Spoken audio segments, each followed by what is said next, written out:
Mas o grande reforço do Fluminense mesmo é o Thiago Silva, que já tem possibilidade de estrear no domingo contra o Cuiabá. É uma decisão que não é fácil, né? Porque jogar contra o Cuiabá, no calor que é em Cuiabá e com um jogador de uma idade avançada e que tem sim um histórico de lesão do Thiago Silva, é uma possibilidade de problema. Por outro lado, o Fluminense não tem mais tempo a perder. O Tricolor tem 8 pontos na classificação, é o lanterna com apenas uma vitória em 16 jogos, está a 7 pontos do primeiro fora e vai precisar remar contra a maré. E se eu sou o treinador do Fluminense, eu ia querer o mais rápido possível que o departamento médico liberasse o Thiago Silva e a parte de fisiologia para jogar, porque, como eu disse aqui, é um craque da posição. Eu poucas vezes vi um jogador tão técnico, tão talentoso assim na posição de zagueiro e que vai ajudar muito, mas muito o Fluminense, numa missão que é difícil.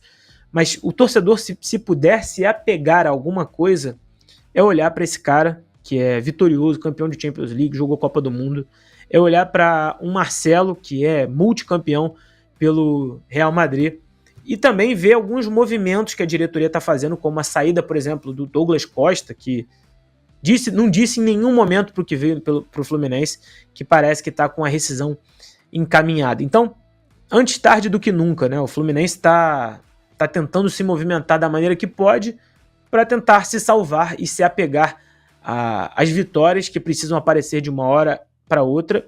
E esse jogo contra o Criciúma, o Fluminense com a base, com alguns jovens, começou a mostrar um futebol diferente. O Cauã Elias, eu já disse aqui em outras lives, o jogador da seleção sub-17, entrou, fez um gol e conseguiu pelo menos um empate que foi pontuar para o Fluminense, mas agora precisa vencer. E eu acho que, assim como eu disse porque o Botafogo está perto de ser campeão, eu imagino que essa reação do Fluminense está perto de iniciar.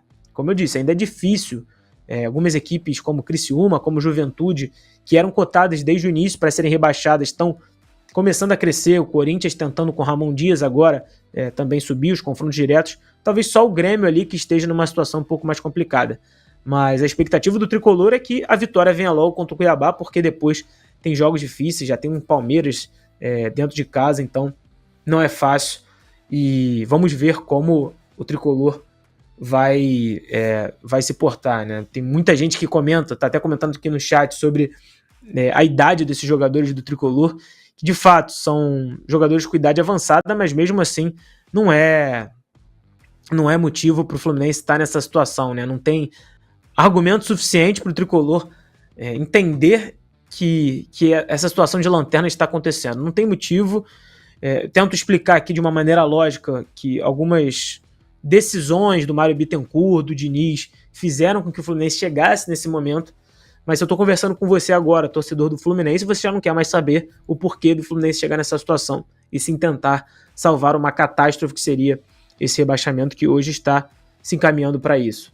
Com a chegada de reforços saudáveis, com uma mudança de modelo de jogo, uma implementação de um trabalho que está sendo feito pelo menos há 10 dias pelo Mano Menezes, é uma situação que começa a clarear para o Fluminense, mas vai enfrentar um Cuiabá, agora falando do adversário, que venceu um Bahia dificílimo, um jogo difícil lá na Fonte Nova e que sabe jogar de uma forma reativa. Então, o Tricolor vai precisar ter inteligência na hora de atacar. O calor com certeza vai influenciar mais para o Fluminense, que não está acostumado, e o Thiago Silva vai ter que ser dosado ali na hora de ser escalado. Mas, ainda assim, eu acredito que o Fluminense tem, por que não, isso é futebol, reverter essa situação e começaria com os garotos e com o Thiago Silva, equilibrando, mesclando a idade e dando mais vigor ao Fluminense.